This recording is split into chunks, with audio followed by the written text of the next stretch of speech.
بسم اللہ الرحمن الرحیم۔ السلام علیکم ورحمۃ اللہ وبرکاتہ۔ ناظرین گرامی، جب نماز پڑھا کرے تو نماز میں سجدوں کے درمیان یہ دعا پڑھا کرے، یعنی دو سجدوں کے درمیان کی دعا، رب اغفر لی رب اغفر لی رب اغفر لی رب اغفر لی، اے پروردگار مجھے بخش دے، اے پروردگار مجھے بخش دے۔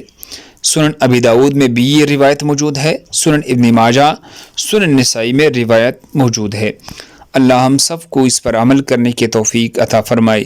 دوسرے مسلمانوں کے فائدے کے لیے آگے ضرور شیئر کرے۔